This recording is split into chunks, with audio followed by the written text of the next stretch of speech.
이번 시간은 수행의 실제, 여러분들이 수행을 실천적으로 이행을 할 때 벌어지는 여러 가지 문제점을 어떻게 해결할 것인가에 대해서 그것을 중심으로 이야기를 하겠습니다. 이 수행의 실제는 사실은 이 법문하기가 굉장히 힘듭니다. 왜냐하면 각자의 인연이 다 다르기 때문입니다. 그리고 수행의 정도에 따라서 지침을 주는 것이 동일하지 않기 때문입니다. 예를 든다면 어떤 수행자에게는 표면의 현상만 보지 말고 그 내면을 깨뜨려 보려고 애를 써라, 이제 이렇게 주문을 한다면, 또 어떤 수행자에게는 너무 오래 보려고 애쓰지 마라, 전 반대의 이야기를 해줄 수밖에 없습니다. 그러니까 천편일률적으로 똑같이 적용할 수는 없습니다. 다만 오늘 제가 여러분들한테 들려드리고 싶은 내용은 가급적이면 최대 공약수적인 수행의 어떤 원론적인 것, 초심자나 또는 수행에 이력이 많이 있는 자나 다 공이 이게 적용될 수 있는, 그리고 비교적 초심자를 중심으로, 제가 말하는 초심자는 이제 막 시작하는 것이 아니고 거의 다 초심자죠. 그렇게 수행이 그렇게 깊은 자들이 그렇게 많이 있겠습니까? 어쨌든 그런 수행자를 중심에 놓고 이야기해 보려 합니다. 여러분들이 잘 알다시피 비파사나 수행은 알아차림이 수행입니다. 그래, 알아차림을 하려면 알아차리는 대상이 있어야 되죠. 그 대상이 이제 네 가지라는 것을 여러분들은 익히 알고 있습니다. 신수신법. 그래서 사념초 수행이라고도 합니다. 사념초 수행이 곧 비파사나 수행은 아닙니다. 비파사나 수행이라는 개념이 사념초 수행이라는 개념보다는 보다 합집합입니다. 그 안에, 그 큰 집합 안에 부분 집합으로서 사념초 수행이 있는 것입니다. 그러니까 비파사나 수행이라는 것은 현상에 대해서 알아차려서 그 현상의 변화를 보는 모든 것을 다 쌓아안고 있습니다. 근데 어쨌든 이 사념초 수행 역시 그 범주 안에 있는 것입니다. 사염처, 우리가 알아차림의 대상인 네 가지 신수신법. 우리가 이번 집중 수행의 기간이 짧습니다. 그러니까 다 이야기를 못 하겠고, 그 중에서 찌따노파사나 마음 관찰의 실제에 대해서는 10날 토요일날 사사나 스님께서 자세하게 말씀을 해주실 것입니다. 저는 오늘하고 내일 이틀 동안에 거쳐서 그 외 부분을 중점적으로 좀 이야기를 하겠습니다. 물론 가벼운 마음 부분이 자연스럽게 터치가 되겠지만,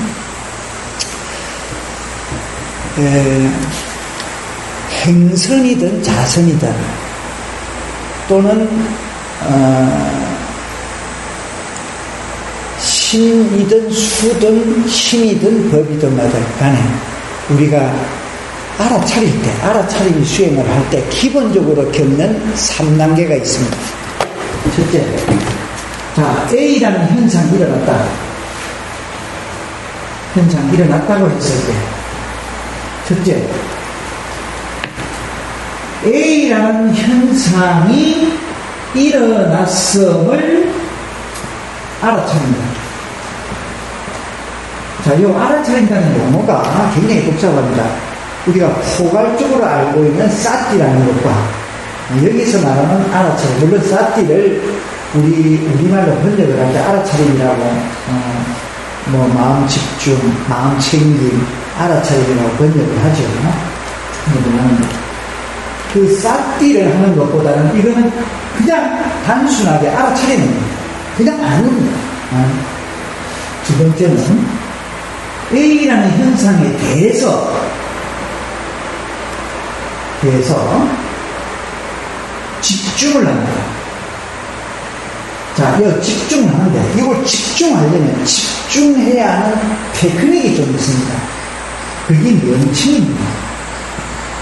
근데 이 명칭은 뭐 복합적으로 이야기할 수가 있기 때문에, 생초보 같으면 명칭을 붙여서 집중하라, 이렇게 제가 전달을 하겠는데, 여러분들은 뭐 생초보는 아니니까 잘못하면 오해를 합니다. 이 명칭은 결과적으로 우리는 수행을 하는 데 있어서 결과적으로 법을 보는 것입니다. 그죠? 명칭을 붙이면 법을 보지 못합니다. 왜? 우리는 관념을 제거시켜야 합니다. 그죠? 근데 명칭이라는 것은 언어입니다. 언어는 모조리 다 개념이에요. 그러니까 개념을 통해서 실제 리얼리티는 못 본단 말이에요. 그러니까 명칭을 붙이면 안 되죠. 이 단말을 보기 위해서는 절대 명칭을 붙이면 안 됩니다. 그런데 지금은 마음이, 여러분들이 그 집중이 딱 붙어가지고 집중이 5초, 10초, 30초, 1분 이상 지속적으로 되느냐는 거예요. 잘 안 되거든. 그러니까 지금은 현상에 마음을 다 갖다 붙여서 그걸 유지하고 지속하는 것이 더 중요해요. 그래야 뭐 법을 보든가 말든가 하죠. 그죠? 그러면 마음은 왜 자꾸 다른 데로 도망가느냐? 도망간다는 말은 잡다한 다른 마음 작용이 일어나느냐? 그지? 마음은 자극을 좋아하거든. 자극을. 과거의 어떤 사건, 누구와 뭐 좋아했던 일, 누구와 싸웠던 일이 다 자극이란 말이에요. 그러니까 명칭을 붙이면 이 명칭이 자극 역할을 한다. 그래서 마음을 지금 그 현상에 갖다 붙이는데 아주 좋은 테크닉 기능을 한다. 요 핵심적인 부분을 여러분들이 꼭 알고 있으십시오. 그러면 이것을 응용할 수 있습니다. 그렇죠? 내가 잘 마음이 붙어 있으면 붙으면 명칭을 붙일 필요가 없는 거지. 또 명칭을 붙이면 아주 문제가 발생되는 것이, 그 내용이 하나고 정확하고 분명하게 아주 빠른 속도로 전개되는 것이 다 보이면 명칭이 따라갈 수가 없습니다. 그렇잖아요? 그리고 또 명칭과 실제 지금 일어나고 있는 사건이 동일하지 않아요. 왜? 명칭은 개념이니까. 그러니까 명칭을 붙일수록 굉장히 불편해집니다. 그러니까 그런 정도가 아닌 정도까지는, 아닌 그런 위치에 있는 자들은 명칭을 붙이라. 그게 유리하다. 그래서 집중한다. 이번에는 집중한다. 3단계는 여기 가장 중요합니다. 여기에 당부단 표시. A라는 현상이 어떻게 변화하는가? 변화를 봐야 돼. 이게 사마타하고 다른 겁니다. 변화를 보지 않으면 위파사나가 아닙니다. 그러니까 변화를 보려고 하는 주제의식을 가지고 있어야 됩니다. 변화하는가를 이번에는 관찰한다. 통찰한다. 네. 조금씩 다르죠. 용어는 비슷비슷하나. 요 세 가지를 다 합한 것을 사티라고 합니다. 네. 그러니까 이게 순간적이기는 하지만 이 순간적인 그런 과정이 이렇게 3단계를 밟게 되어 있습니다. 그럼 이것이 수행이 전부이냐? 그렇지 않다. 요게까지는 테크닉입니다. 테크닉. 그럼 마지막 우리의 목적은, 위파사나 수행하는 목적은 그 다음 겁니다. 그래서 A라는 현상에 대해서 무엇을 알았느냐? 무엇을 알았느냐? A라는 현상의 본질을 알았느냐? 이때 본질이라는 해답은 나와 있습니다. 뭐예요? 무상, 고, 무아, 예, 인연, 뭐 이런 것들이라는 겁니다. 이런 것들이, 연기, 이런 것들. 이 해답은 나와 있습니다. 그러니까 이것이 목적입니다. 이것이. 그런데 이것은 여러분들이 이것을 목적으로 두고 법을 보겠다 하고 보면 안 봐져. 안 봐져. 예를 들어서 우리가 이제 이 수행을 할 때 지침이 우선 문헌상으로는 문헌상으로는 사티파타나 수타라는 것이 있습니다. 마사티파타나 수타, 또는 아나파나 사티라는 것도 있습니다. 그래서 세 개의 형변이 있는데 그 외에 37조도품에 대한 이야기가 있거든요. 그러니까 우리 지금 초기 불교의 수행이라는 것은 37조도품을 중심으로 전개되고 있습니다. 그 중에서 7가지, 7 깨달음의 요인. 자, 한번 기억을 해봅시다. 7 깨달음의 요인은 뭐가 있습니까? 첫째, 사티, 그죠? 하나 차리면 나가. 하나 차리면 나가. 두 번째, 위리가. 노력을 해라. 그 다음에, 단마의자예요. 단마에 대한 조사. 그 다음에 나타나는 건 이띠, 빠사디, 사마디, 그죠? 그 다음에 우백가. 이렇게 해서 하나, 둘, 셋, 넷, 다섯, 여섯, 일곱이 되죠. 그런데 수행자 스스로가 애를 써서 해야 되는 것은 별 세 가지밖에 없습니다. 나머지는 여러분들이 애써서 되는 게 아니에요. 나머지는 기다려야 돼요. 찾아드는 거야. 찾아드는 거야. 삐띠는 5가지가 있는데 5가지의 삐띠를 내가 경험을 해보겠다 해서 죽어도 안 되지. 그러니까 요 3가지만 하면서 꾸준히 기다려. 얼마나 기다리느냐? 3일을 기다릴지, 5일을 기다릴지, 일주일을 기다릴지, 7개월을 기다릴지, 7년을 기다릴지, 몰라, 그거는. 그거 다 그 여러분의 인연입니다. 요 3가지만 하는 거야. 마찬가지예요. 여기에서도 제가 왜 3단계를 했느냐? 여러분들이 노력할 부분은 여기까지. 요거는 여러분이 찾는다 해서 찾아지는 것이 아니다. 찾아들 때까지 기다려야 돼. 기다리기는 하지만 이것이 목적이다. 자, 그러니까 이것이 목적이라는 거 알면 어떤 문제들이 발생이 돼요. 여기에 막 뼈를 깎는 통증이 일어났다. 그러면 죽을 것만 같아요. 굉장히 불편해요. 우리가 흔히 수행을 물론 1차적으로는 부정적인 요소, 삶에 있어서 부정적인 요소에서 벗어나서 편안한 상태로 가는 것이 목적이겠지. 그렇다고 해서 통증이 딱 일어났을 때 몸만 여기서 조금만 하더라도 그거는 탁 없어지거든. 불편해서는 벗어나요. 그런데 법은 보지 못하지. 단마는 보지 못하지. 단마를 보려면 뭐예요? 요거 이렇게 하면 안 돼.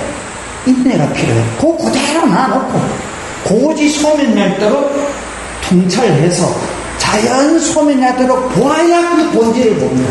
통증의 본질을 봅니다. 그죠? 그러니까 그때까지는 기다려라. 그렇게 하지 마라 이거야. 짧게 이야기하면 그렇습니다. 짧게 이야기하면. 그래서 이 부분을 먼저 좀 이야기하고 싶고요. 가장 기본적인 문제입니다.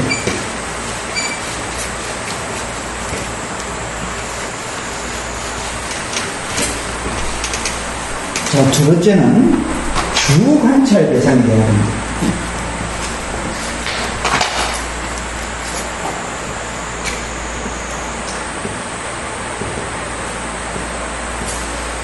자, 우선 크게 나눠서 행주자와 일상선입니다. 5가지 자세가 있죠. 우선 자선의 주관찰 대상. 자선의 주관찰 대상은 호흡입니다.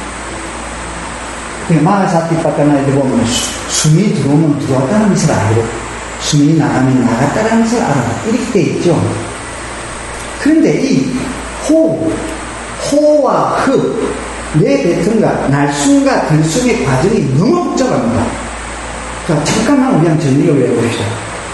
가슴이 넓어지고 코로 좀 가슴이 넓어지면 요만한 공간이 늘어나니까 고기압 상태에서 저기압 상태가 됩니다. 밖에는 1기압이니까 상대적으로 저기압이 됩니다. 그러면 공기는 고기압에서 저기압으로 들어오죠. 1차적인 접촉 부위는 코입니다. 이게 넓어지는 과정, 코에 부딪히는 과정, 그 다음에 허파는 더 늘어나고 더 팽창을 하고, 그러니까 횡격막을 누르니까 복부 부분이 팽창한다. 이것을 들숨이라고 하거든요. 복잡하잖아. 그 다음에 가슴이 수축한다. 허파가 수축해. 수축하니까 코로 공기는 나가고 횡격막은 올라오고 배는 느슨하게 수축하게 됩니다. 굉장히 이 과정 전체를 사실은 보라는 이야기입니다. 이 원칙입니다. 그런데 수행의 앞부분에 있는 사람들은 이 전체를 따라가기가 용이하지 않아요. 여러분들이 쌓기의 힘이 강하면 자연적으로 이 전체를 보게 됩니다. 또 봐야 합니다. 그런데 지금은 윗바사나 수행은 전체를 보는 것보다 우선 국부적으로 보는 것이 유리합니다. 예를 들어서 여기 겉뜻 보니까 이 팔 전체가 무리해가지고 불편함이 일어나서, 그럼 이 팔 전체를 봐가지고는 당마를 보기 어렵다는 거예요. 요 중에서 특별히 무리한 부분이 있습니다. 그걸 국한시켜서 고개 포커스를 맞춰라. 그것도 유리하다. 자, 그러니까 호흡 부분도 그렇습니다.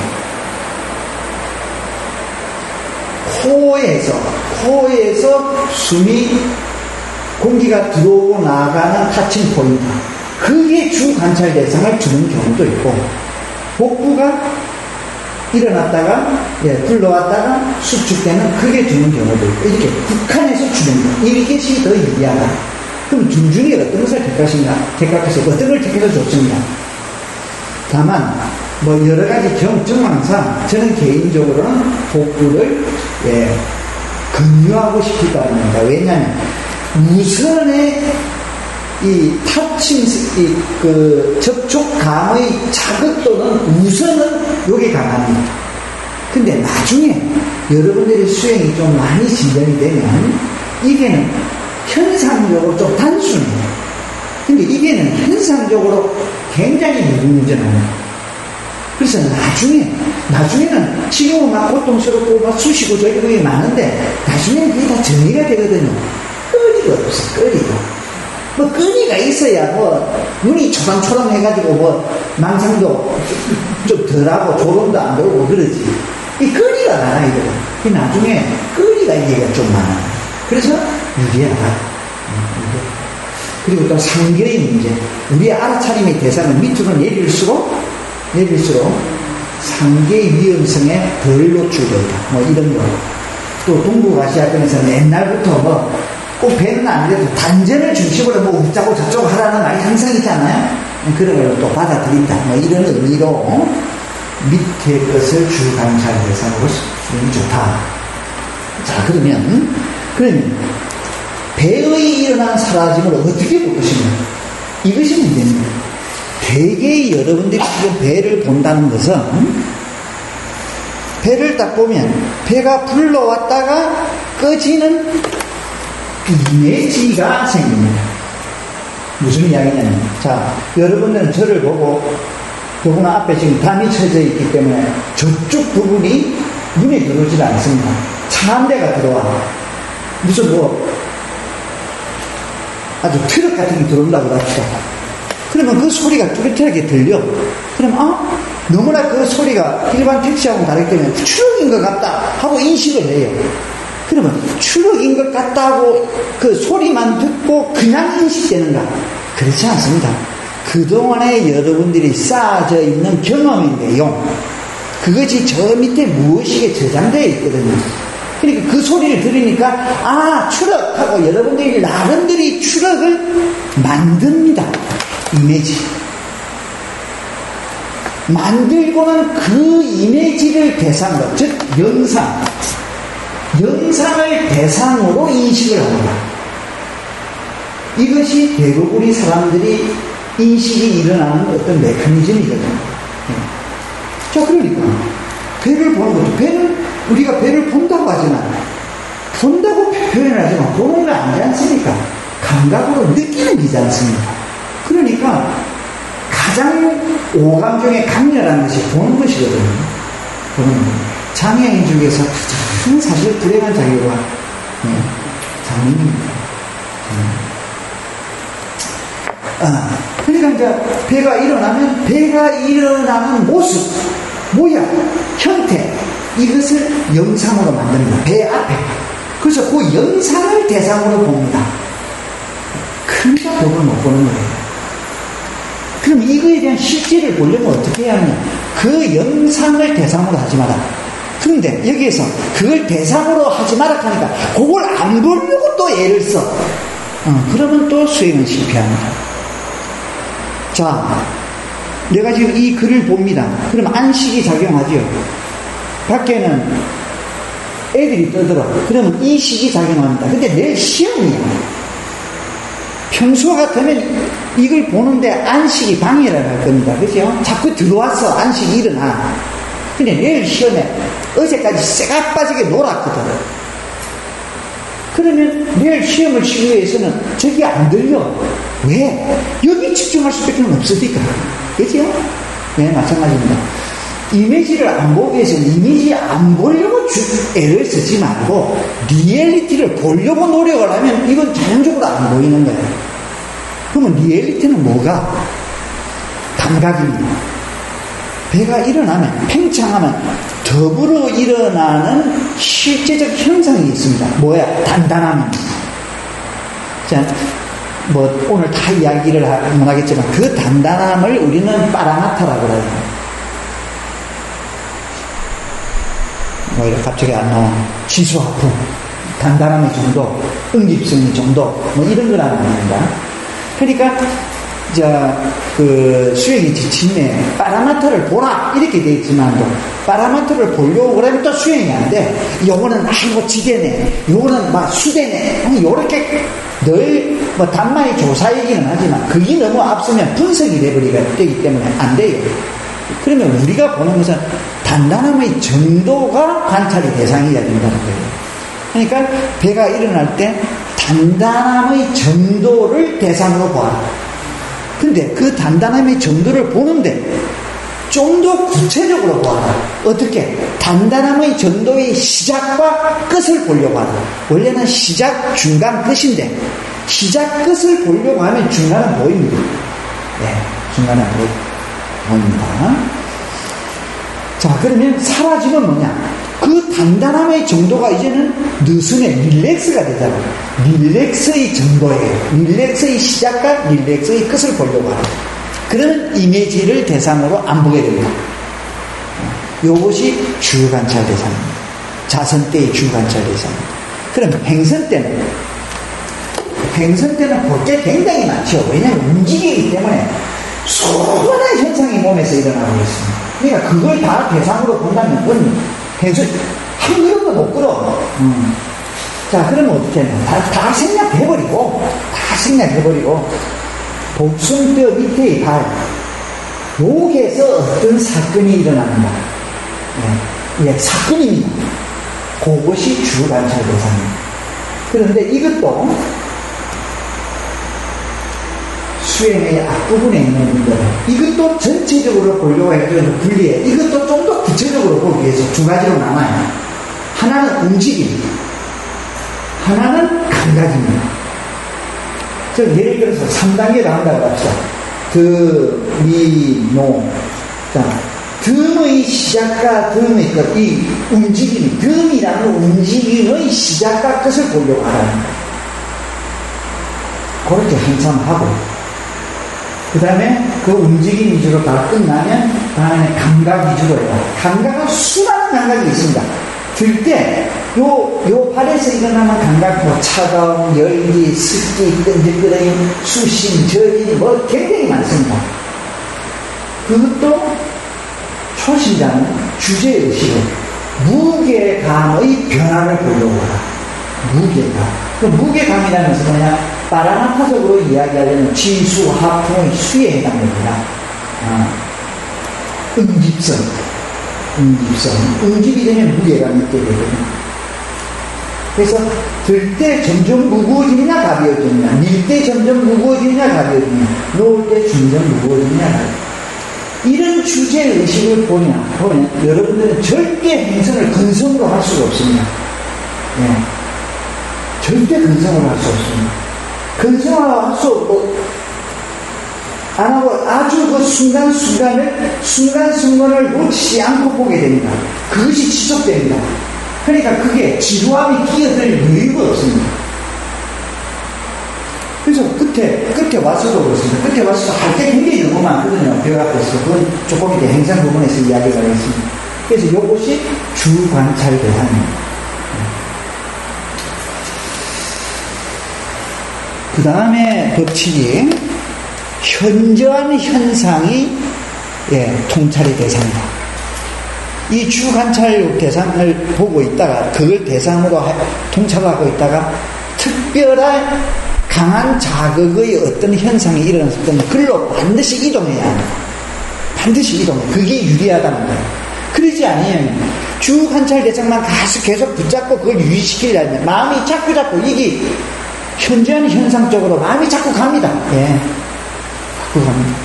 그래서 현저한 현상을 대상으로 하라. 그러면 현저한 현상이라면 일어남 사라짐을 보고 있는데 오른쪽 뺨에는 가려움이 일어나고 왼쪽 허리에는 통증이 일어났어. 그럼 어떻게 해야 되냐? 둘 중에서 현저한 쪽 하나를 붙잡고 하나는 버려. 한 대상만 대상으로 봐야 합니다.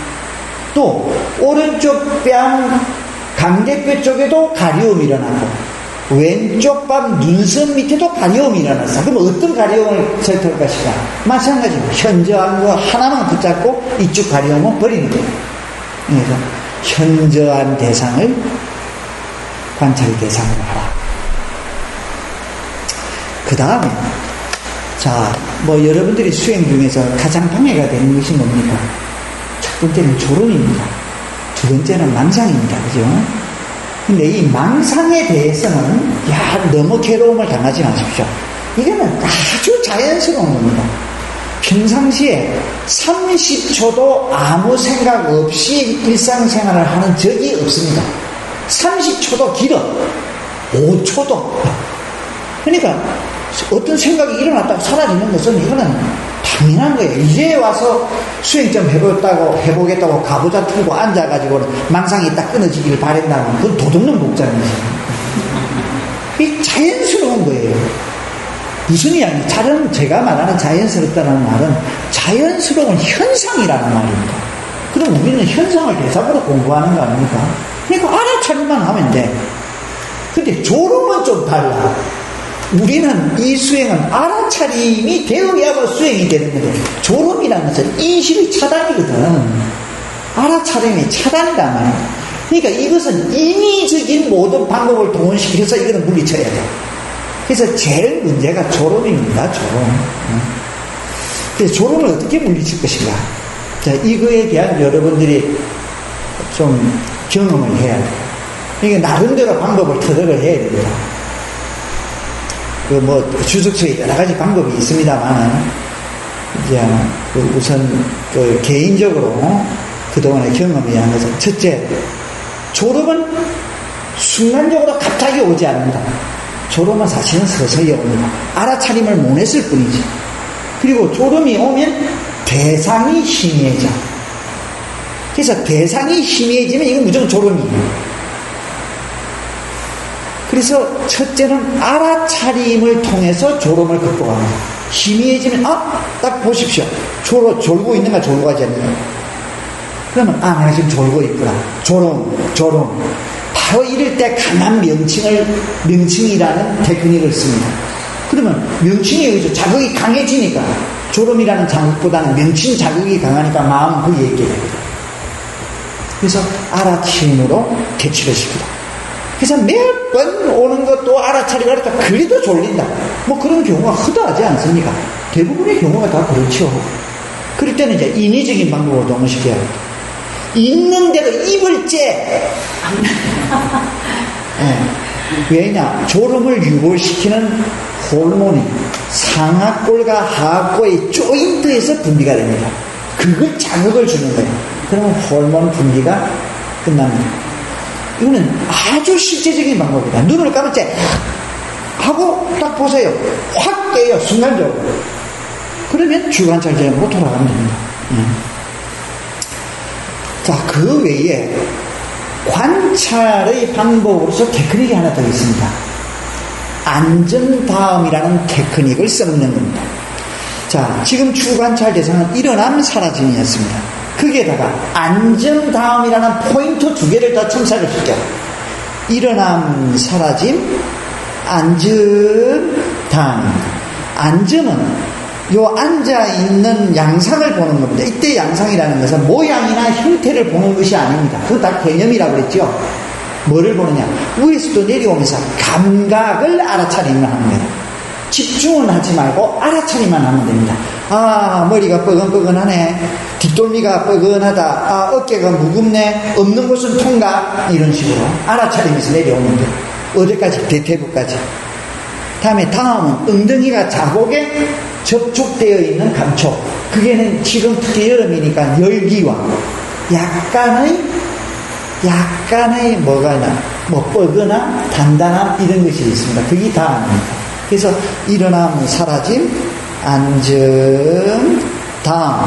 배로 따고 오니까 배가 사라지고 있어. 그러면 사라짐, 일어남, 사라짐, 안정, 다음. 배로 와서 일어나고 있어. 일어남, 사라짐, 안정, 다음. 안정, 다음 할 때는 호흡하고는 관계없습니다. 배의 일어남, 사라짐은 관계없다. 두 호흡에 하든, 한 호흡에 하든, 반 호흡에 하든 관계가 없다는 그 상황에 따라서 하시라는 이야기입니다. 이 안정 다음의 테크닉을 여러 가지로 써먹을 수가 있습니다. 이거는 졸음에도 써먹을 수가 있고 망상에도 써먹을 수가 있습니다. 망상이 너무 자주 들어온다. 그러면 주관찰 포인트를 늘게만. 이 포인트는 굉장히 많이 있을 수 있습니다. 그래도 오면 일어남, 사라짐, 안정, 다음이 이것만 있는 것이 아니라 오른쪽 팔뚝이 오른쪽 허벅지에 다음에 왼쪽 허벅지에 다음에 엉덩이에 이 포인트, 다음에 포인트를 늘려가는 방법도 있습니다. 그러니까 부지런히 이렇게 열심히 정진을 하면은 졸음은 극복됩니다. 그래도 졸음이 온다. 그러면 눈을 떠버려. 눈을 떠가지고 밤바닥에 있는 어떤 포인트를 한 개 딱 잡고 보임 몇 번을 하고 또 합니다. 그래도 잠이 온다. 그럼 동전을 한 개 올려놓고 꾹꾹하면 떨어져서 깨니까, 그죠? 그래도 잠이 온다. 그러면 하면 일어서는 과정을 관찰해요. 그리고 앉는 과정을 관찰해서 또 해요. 그래도 잠이 온다. 그러면 일어났다가 한 번 행선을 하면 안 됩니다. 한 번 행선을 해서 와. 그리고 또 해. 그래도 잠이 온다. 그러면 나와놓고 행선을 해요. 행선 중에서도 잠이 온다. 그럼 자라. 그런데 지침서에는 자라 해놓고는 단서를 붙였습니다. 마음을 정하고 자라. 내가 5분만 자겠다. 7분만 자겠다. 이게 무조건 나를 내던지면 그거는 방해입니다. 방해가 되어버립니다. 마음을 정해야 그러니까 이렇게 수행이 부단히 이루어져야 합니다. 이게 졸음 극복의 방법입니다. 그러니까 이런 테크닉들이 있으니까 이런 것들을 응용을 해서 여러분들이 창조적으로 극복을 하십시오. 다음에 망상입니다. 망상은 아까 자연스러운 성품이라고 그랬습니다. 다만 망상을 하고 있느냐를 내가 알아차리냐 알아차리지 않냐 이것만이 중요합니다. 망상이 또 일어나면 막으려고 생각하지 마요. 막으려고 절대 애쓰지 마. 망상 일어났구나. 근데 일어났다는 순간 대가리를 딱 알면 얼마나 좋겠습니까? 대가리만 딱 붙잡으면 날아갑니다. 대개의 경우는 그렇지 않거든요. 망상이 일어나면 자기도 모르게 망상 안에 들어가가지고 한참을 놉니다. 한참을 놀고 있다가 아차! 내가 망상에 빠져있구나라는 것을 압니다. 그럴 경우에 어떠냐? 어쩌겠노? 수행은 now and here거든. 조금 전이기는 하지만 빠진 거는 과거야. 근데 수행은 항상 여기서 하는 거란 말입니다. 그래서 내가 망상에 빠졌다라는 것을 확인하는 것만 확인하자. 그럼 어떻게 하느냐? 마찬가지입니다. 마음속으로 망상 2번 내지 3번 마음속으로 내깔아주는 거예요. 명칭을 붙이는 거예요. 그러면 그것이 무의식 속에 저장이 됩니다. 그래서 망상에 안 빠지려고 무의식 에서 작용을 해줘. 여러분들이 수행이 상당히 깊어지면 망상은 이런 식으로 관찰을 하지 않습니다. 망상은 굉장히 중요한 자료입니다. 왜? 망상의 문제는 전부 다 마음의 문제이기 때문에. 마음의 문제입니다. 지금 현재 일어난 마음을 보는 것은 굉장히 어렵습니다. 왜? 그것은 에너지가 굉장히 생생하기 때문에 반응을 일으킬 수 있어요. 근데 망상 속에 있는 마음은 이미 과거에 흘러간 마음들이 대부분입니다. 그거는 객관적으로 볼 수 있어. 그래서 그 마음을 중심으로 일어난 여러 가지의 연관관계를 보는데 더 유리해. 그래서 나중에 여러분들이 수행이 깊어지면 망상은 너무나도 마음의 본질을 알아내는데, 이해하는데 굉장히 중요한 자료가 된다. 그러니까 망상이 일어나는 것에 너무 괴로움을 당하지 말아요. 단지 알아차리기만 하라. 그러면 여러분들의 마음은 훨씬 더 가벼울 것입니다. 의기소침하지 마세요. 자연스러운 겁니다. 그 다음은 알아차리는 마음이 현상이 일어나고 있는 지금 여기에 머물도록 합니다. 요게 이제 문제지요. 자, 알아차리는 마음작용이 지금 여기에 일어나고 있는 그 현상과 딱 일치를 시키려면 어떻게 해야 되냐? 첫째는 여러분들이 동작 자체가 굉장히 침착하고 그리고 아주 정중해야 된다. 정중하다는 것은 아주 천천히. 그래서 어제 여러분들이 입제 때 그런 말을 했죠. 평상시 동작의 3배를 늘어뜨려라. 천천히 하라. 여기에서 요사체 갈 때, 여기에서 공양강 갈 때, 천천히 가라. 요 범주 안에서 약속 없잖아요. 약속했으니까 다리 끌어서 누구 만나기로 했어요. 없잖아요. 그러니까 천천히 가. 그 서두르는 마음이 그게 자아의식하고 딱 맞물려 있거든요. 다른 거 아니에요. 그러니까 천천히 하면서 그 천천히 하려고 해도 서두르는 마음이 있거든. 그 서두르는 마음을 순간적으로 포착해서 가. 그러면 그 안에는 자아의식이 있다는 것을 알게 됩니다. 그것만 보이면 서두르는 마음이 텅 떨어뜨려져요. 그래서 1차적으로는 천천히 동작을 움직여라. 두 번째는 지속적으로 알아차림을 하려고 노력하라. 이거는 열렬한 힘입니다. 무슨 말이냐면 강물을 흐르는 쪽 방향을 따라서 여러분들이 보트를 젓는다, 롤을 젓는다고 합시다. 힘이 하나도 안 들어. 힘이 안 드는 대신에 떠내려가. 그러나 나의 목표점이 강물을 거슬러 올라가는 점이 있습니다. 그러면 그 목표점에 가기 위해서는 정말 경상도 말로 쎄하게 쪄야 해요. 한순간도 놓치면 도로 빽 해버립니다. 그죠? 알아차리면 그렇게 해야 돼요. 열렬하게 지속적으로 중간에 간단히 없이. 세 번째는 정확한 힘입니다. 인식 대상은 내가 부여하되 딱 붙잡았대. 그 인식 대상의 관역을 정확하게 겨냥을 하느냐, 겨냥을 하지 못하느냐. 정확한 대상을 겨냥을 해라. 그래서 사실 여러분들이 수행 중에는 주관찰 대상을 보든 통증을 보든 통증이 강할 때야 그런 말은 없어도 그게 딱딱 정확하게 관역에 들어갑니다만 희미한 통증. 그럼 통증을 보다가 희지하게 되고 보는 것도 아니고 안 보는 것도 아니고 근성으로도. 그럴 경우에 수시로 뭐를 해야 되느냐. 1. 내가 지금 무엇을 보고 있느냐를 점검을 할 것. 두 번째, 그 대상을 어떻게 보고 있는가. 정확하게 보고 있는가, 대충 근성으로 보고 있는가를 확인합니다. 이것을 알아차림의 알아차림이라고 합니다. 알아차림은 두 가지가 있습니다. 요것이 첫 번째 알아차림이 알아차림입니다. 두 번째 알아차림이 이거는 또 다음 기회에 있으면 이야기를 하겠고요. 이 알아차림의 알아차림을 수시로 가동을 한다.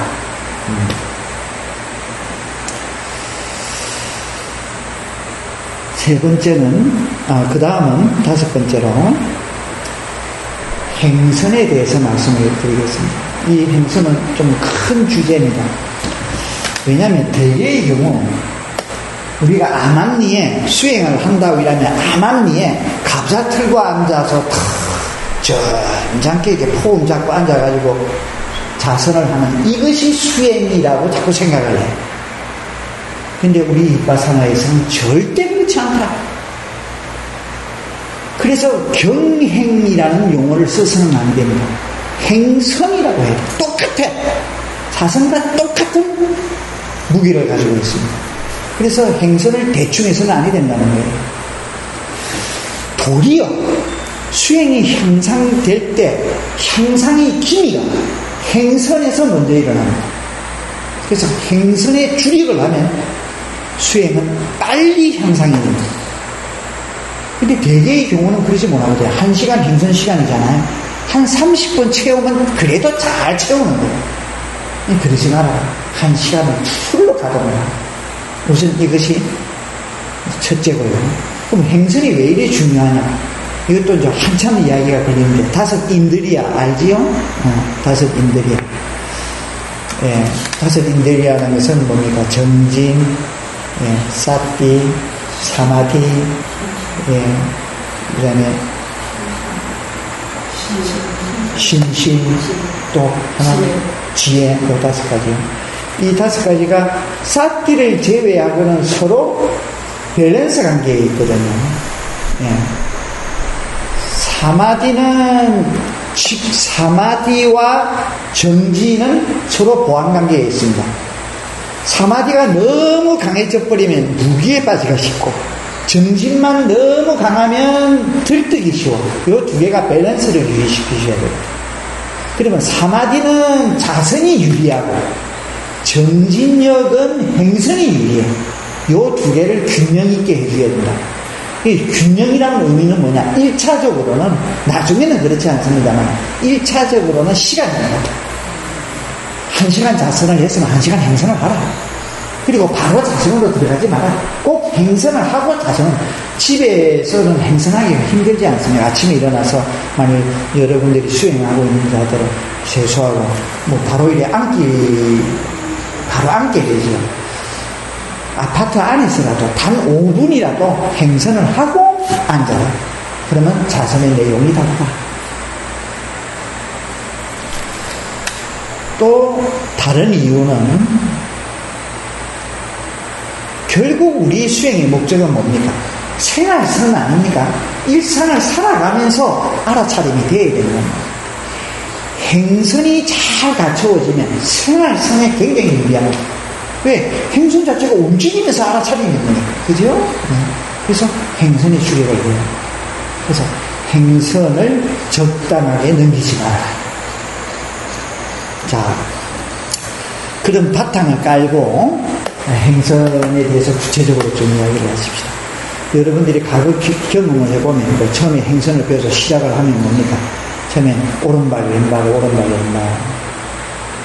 그래서 한 걸음을 한 현상으로 보아서 걷습니다. 그래서 조금 알아차림이 강화되면 한 걸음 안에는 한 현상만 있는 것이 아니라 두 현상이 있다는 것을 알게 됩니다.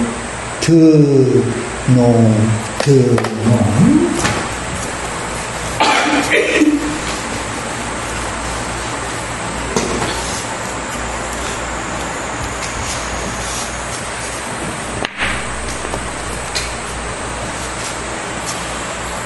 처음에는 한 걸음이 한 현상이잖아요. 한 현상. 오른발이 들려서 오른발이 시작이 돼서 오른발이 끝나고, 또 왼발이 시작이 돼서 왼발이 끝나고. 근데 조금 자세히 들여다보니까 그게 그렇지 않더라. 등이라는 현상이 일어났다가 등이라는 현상이 끝나고, 노음이라는 현상이 일어났다가 노음이 끝나. 그 안에는 두 현상이 있습니다. 노음 안에는 절대로 듬이라는 현상이 묻어있지 않아요. 묻어있죠. 자, 그러니까 그 중간에 현상이 바뀌는 변곡점이 생깁니다. 그죠? 블라이트 포인트.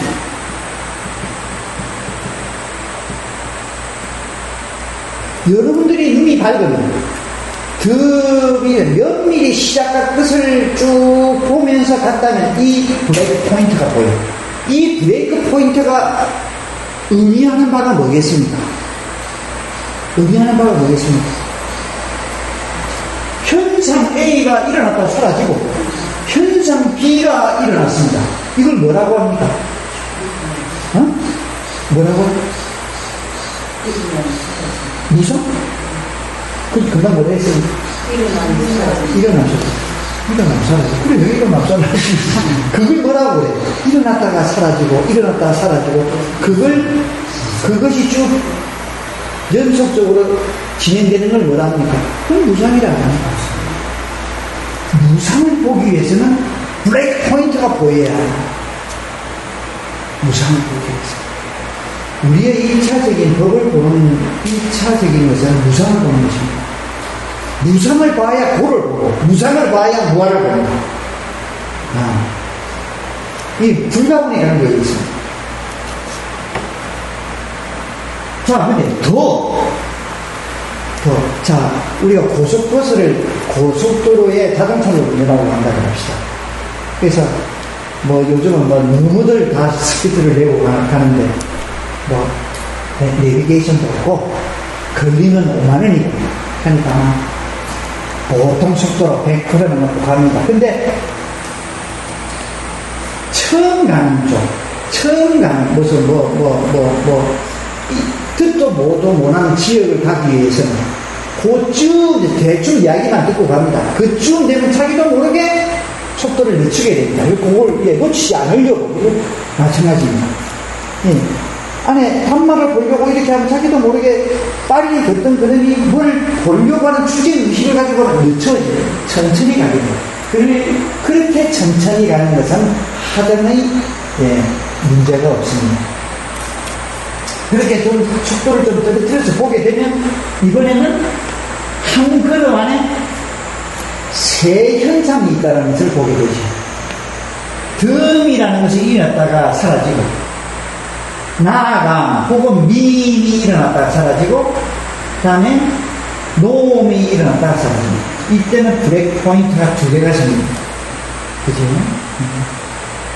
자, 이 말은 또 그러다가 더 천천히 보면, 더 자세히 보면, 안에는 뒤꿈치가 들려가지고, 그 다음에 덤이 일어나고, 그 다음에 노음이 일어났다가 끝나서, 미임이 일어났다가 끝나고, 노음이 일어났다가 끝나고, 누름이 일어났다가 끝나고, 이래가지고 6단계가 됩니다. 그 말은 7단계, 8단계, 무궁무진하게 있다라는 이야기예요. 이처럼 초보 때는 단계를 나눠서 하는 것이 유리합니다. 대표적인 단계가 2단계, 3단계, 6단계입니다. 이래가지고 쌓기의 힘이 어느 정도 강화가 되면은 다 나와버려요. 그냥 그래요.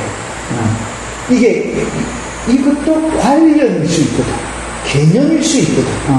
그럼 개념을 통해서 이런 무상을 보면 가짜란 말을 보는 겁니다. 그렇기 때문에 다 나와버려요.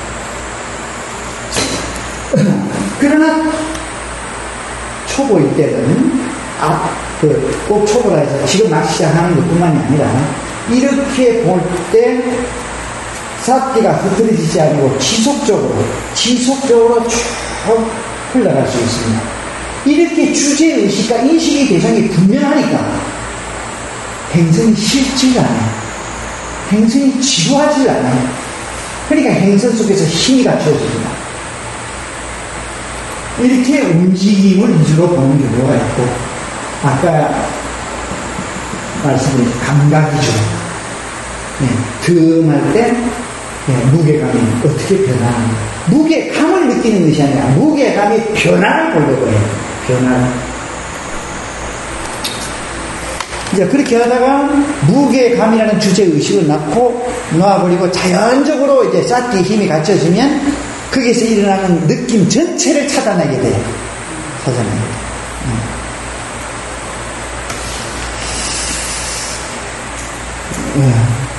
그 다음에는 각 걸음의 단계마다 빠라마타를 보아.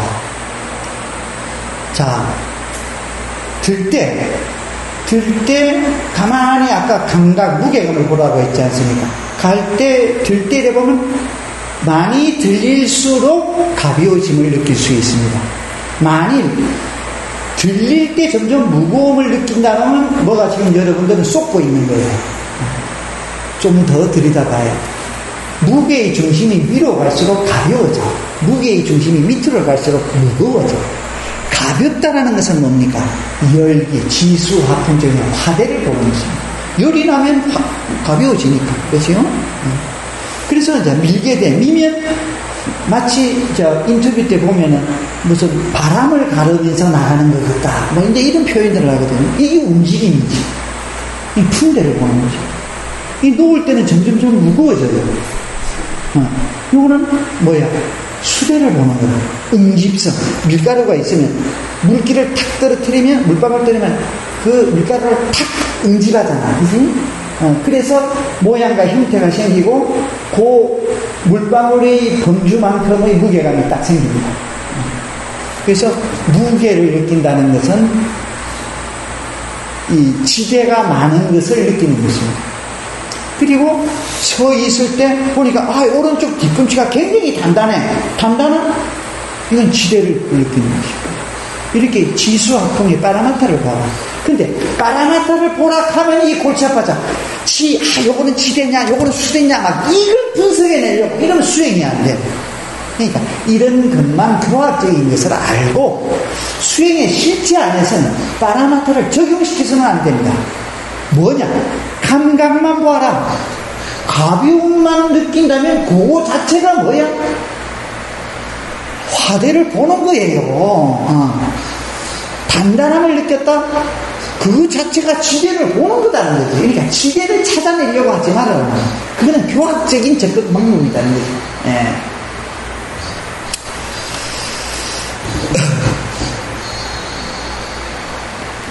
그래서 특히 이제 끝에 와서 그렇게 하다가 끝에 하는 요령들이 이게 구체적인 것을 모르는 완전히 정리가 안 된 그런 수행들이 참 많습니다. 그리고 그에 대한 자세한 그런 것들이 좀 보여요. 자, 이것이 중요한 것은 벽에서 한 걸음 내지 두 걸음 전에 이미 마음 안에는 서야지 라는 의도가 생깁니다. 모든 곳에서 다 그렇지만 행선에서는 의도를 보는 게 굉장히 주의를 하십시오. 의도를 보려고 해요. 이 의도를 본다는 것은 굉장한 의미를 지니고 있습니다. 이 의도를 본다는 것은 무아를 본다는 것과 무아라는 단말을 보는 것과 직결되어 있습니다. 몸은 절대로 스스로 저절로 하지 않습니다. 스스로 한다면 그 안에 뭐가 그걸 주재하는 자가 있다는 말입니다. 그죠? 그런 건 없어. 의도라는 마음 작용에 의해서 몸이 움직이게 됩니다. 이런 상관관계를 알아야 돼요. 그래서 의도를 보라는 거예요. 그래서 모든 것에 의도가 안 붙은 데가 없어요. 그래서 행선의 방법이 굉장히 많아집니다. 아까처럼 할 수도 있고, 움직임 위주로 하는 것, 감각 위주로 하는 것도 있고, 의도 위주로, 들려고 하는 의도를 보고 들고, 밀려고 하는 의도를 놓고 보고 밀고, 미는 과정을 관찰하는 이렇게. 그래서 이 의도를 잘 보면 나중에 의도가 일어나지 않으면 발이 나아가지 않아요. 그걸 경험하게 됩니다. 그래서 의도는 너무 중요하다. 의도를 보는 것은. 그래서 그 의도를 보려고 하고, 의도는 보려는 마음이 없으면 잘 안 보입니다. 초보할 때. 사티의 힘이 강하면 일어나는 대로 가서 알 수 있는데, 이런 주제의식이 없으면 잘 안 보입니다. 그래서, 그리고 나서 섭니다. 딱 서서는, 제일 초보자일 때는 이렇습니다. 서 있는 상태를, 관찰해요. 서 있는 상태를 관찰하는 건 아까 안전다움 할 때 안전과 동의합니다. 머리 위에서부터 형태나 모양을 보지 말고 감각, 어떤 감각들이 일어나 있는가를 알아차리면서 해요. 쭉 발까지. 그리고 발바닥이 마룻바닥에 닿아있는 곳, 접촉되어 있는 부위에 어떤 느낌들이 있는가, 어떤 감각들이 있는가. 무수한 감각들이 있습니다. 무수한 감각. 그리고 그렇게 볼 때 굉장히 많은 사건들을 볼 수 있습니다. 두 다리가, 두 발바닥이 동시에 인식되지 않을 것입니다. 이 말은 이것은 무엇을 의미하는가? 뭐 하여튼 굉장히 많은 담마 앞에 여러분들은 놓이게 됩니다. 그 다음에 밑에서 올라오면서 또 서있음을 관찰합니다. 그 다음에 돌려는 의도를 보고요. 도는 과정은 굉장히 복잡합니다.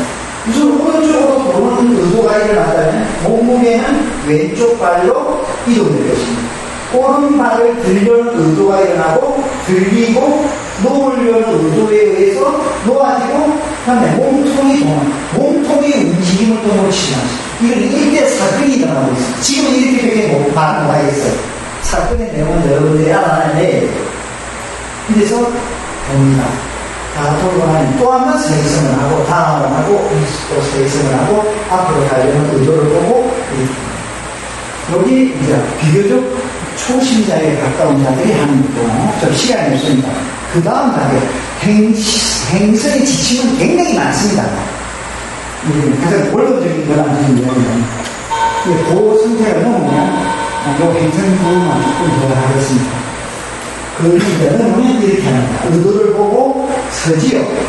딱 설 때 제일 처음에는 서있음을 봤습니다. 근데 이제는 좀 역사가, 수행의 역사가 좀 갖춰지면 이제 그걸 좀 뛰어넘습니다. 딱 서서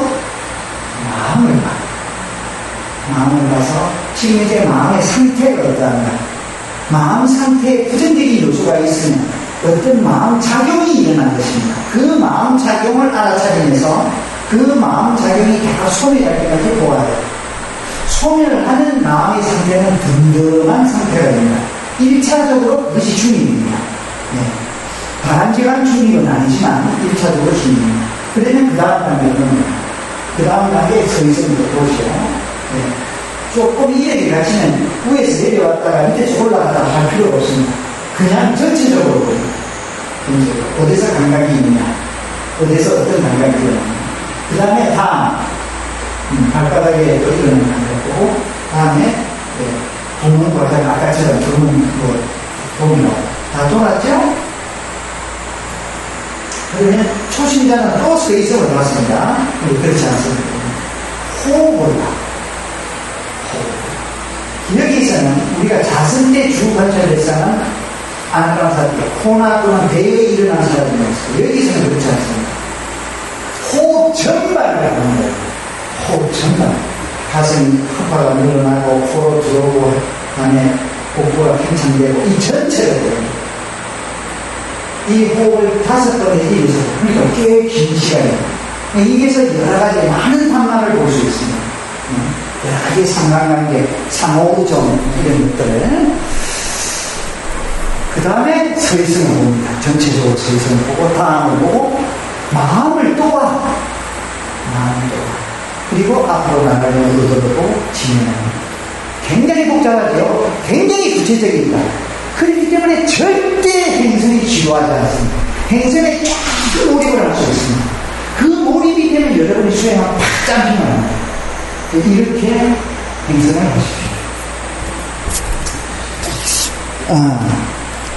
자, 그 다음은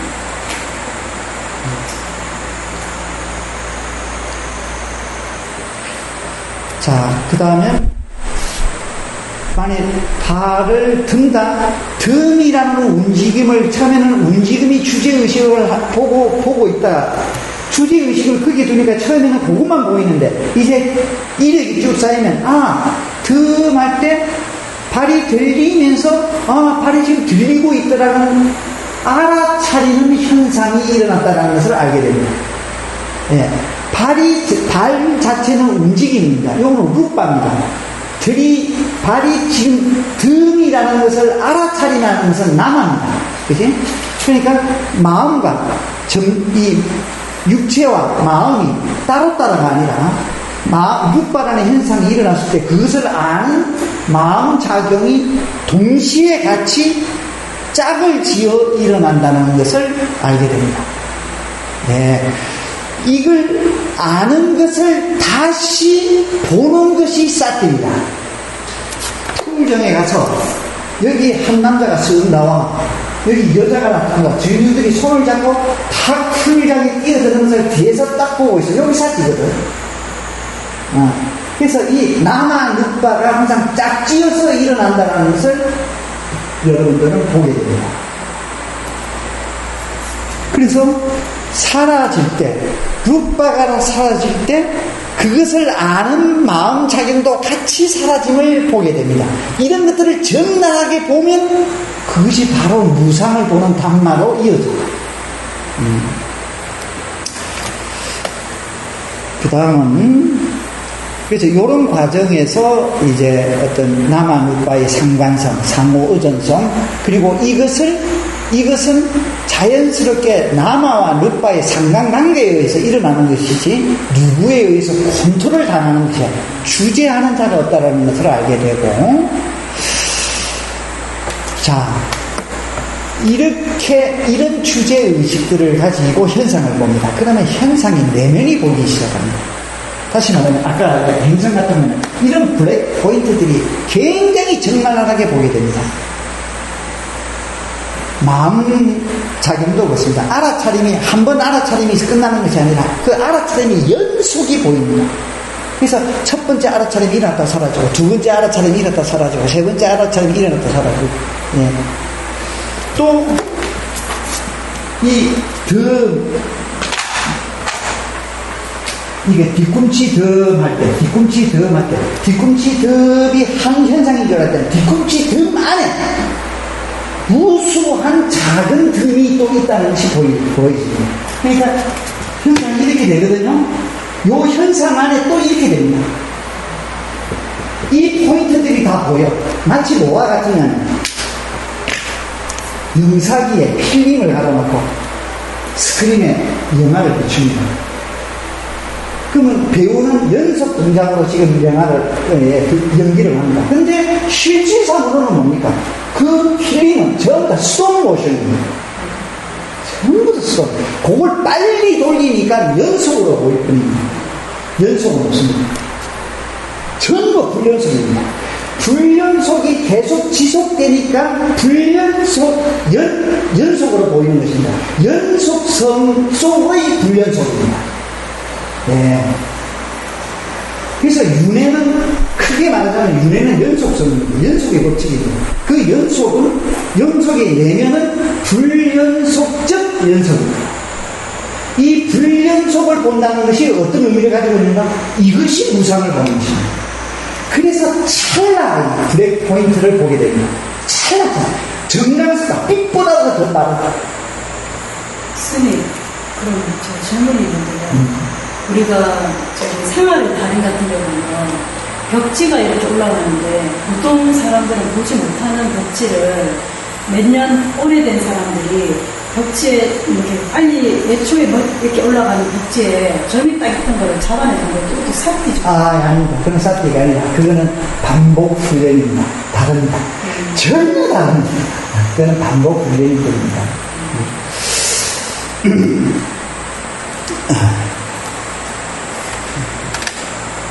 그래서 이 찰나찰나 이루어지고 있는 이 무상, 그러니까 이것은 이런 것이라는 겁니다.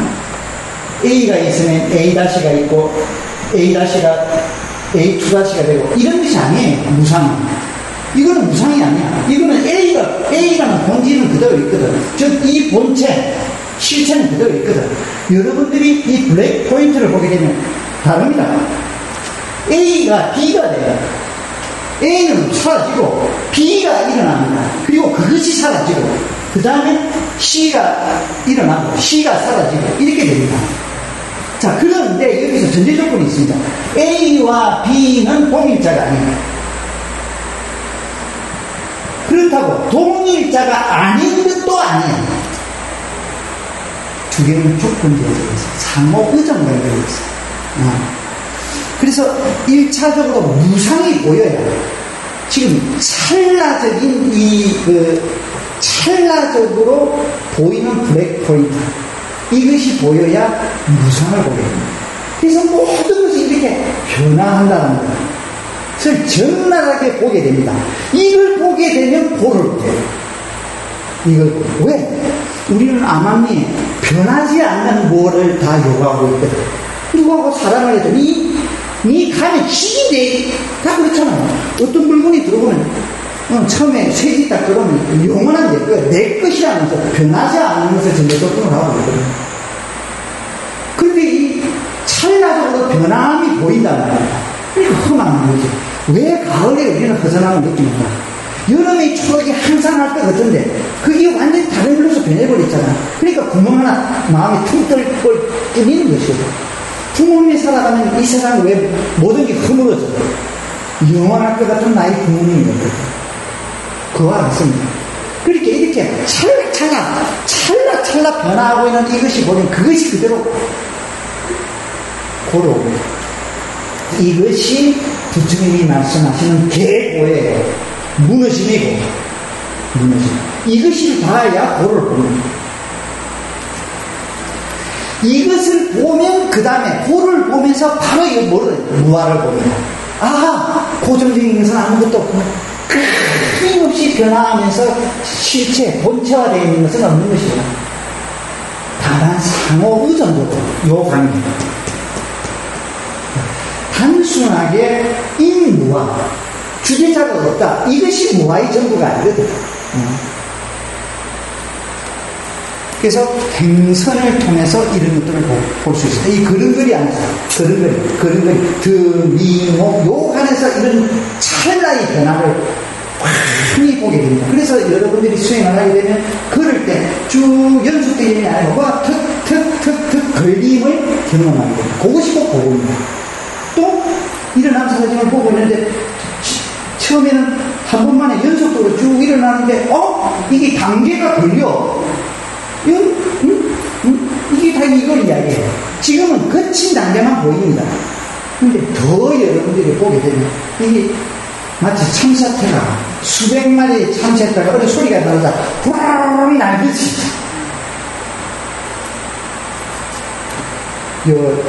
여러분 도예지에서 잘 모르겠습니다만 이게는 개미의 능력이 수시로 있습니다. 개미의 능력. 개미의 집단 이동한다. 그럼 멀리서 보면 한 선이 근데 가까이 보면 많은 개미가 아니야. 개미 연속이거든. 그 낱개의 개미가 보인다는 거야. 그래야 무상을 보게 된다. 이것이 행선 속에서 보인다. 행선 속에서만 보이냐? 그렇지는 않다. 그럼 행선만 중요하냐? 그렇지 않다. 행선 속에서 이런 것을 볼 수 있으니까 행선도 중요하다는 말이에요. 행선을 절대 묻는 시간으로 삼지 마라. 그리고 이런 블랙 포인트를 보는 것은 행선에서 굉장히 유리합니다. 굉장히 유리합니다. 자, 수행 시점은 무궁무진하니까 시간이 한정되어 있으니까 이제 끝나고 내일 수행의 시점은 이제 이건 전반적인 어떤 원론적인 것이고 내일은 이 중에서 지금 우리 수행에서 대부분의 그 현상의 내용이 다 느낌입니다. 감각적인 거예요. 감각에 대한 것. 느낌 관찰을 어떻게 할 것인가. 거기에 대해서 내일 하겠습니다.